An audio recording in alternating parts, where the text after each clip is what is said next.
Hi guys, hali kayo. Samahan po ninyo akong gumawa ng re-wrapping chocolate na iba't ibang kulay.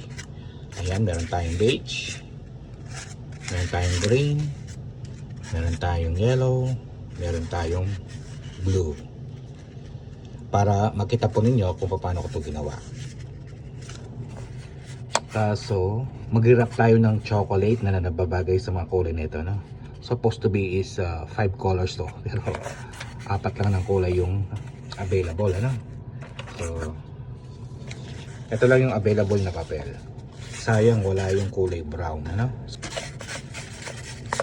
Let's go, guys! Ayan. Ito lang yung chocolate na i-wrap natin, ha? Na may design. Unahin natin itong beige.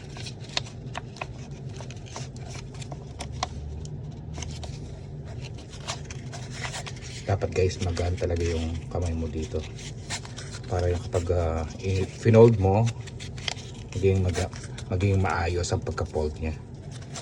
Hindi ko lang pwedeng maayos dahil nagbibideo tayo. Yan guys, ha, itong blue,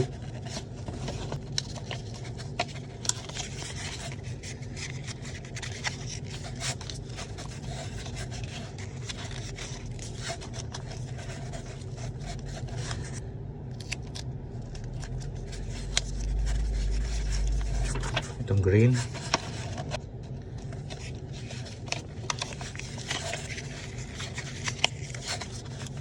kaka-enjoy talaga magbalot ng chocolate.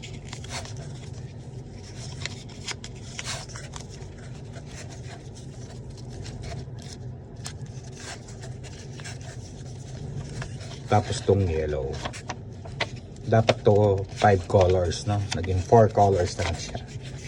Dapat merong dito brown.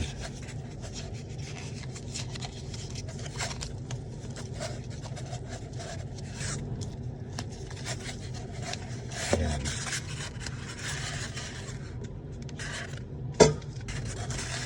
Ayun guys, tapos na yung binalutan natin ng chocolate, ano? Ngayon, pagkatapos lagyan natin yan. Nilagyan ko ng konting glue. Wow, ang ganda, no?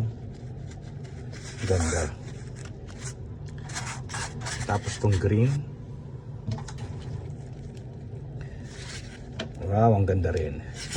Tapos tong blue. Bagay din. Tapos tong yellow.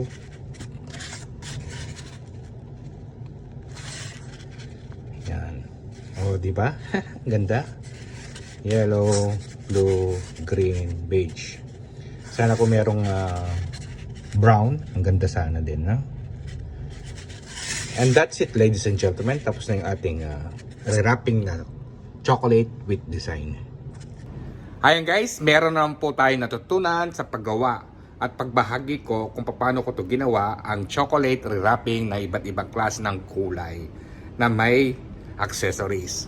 Nagsisilbi dito na pwede rin natin pamigay sa mga kaibigan mo, kaibigan natin, at sa mga kamag-anak at pamilya natin, ano? At talaga ito ay nagsisilbi na parang souvenir na rin. Kaso minsan yung mga tao parang ayaw nila lang kainin na, ano, para hindi masira yung design niya. Sana po ay nasiyan kayo sa paggawa ng aking content. Thank you for watching. Ingat po kayo parati at enjoy. Bye!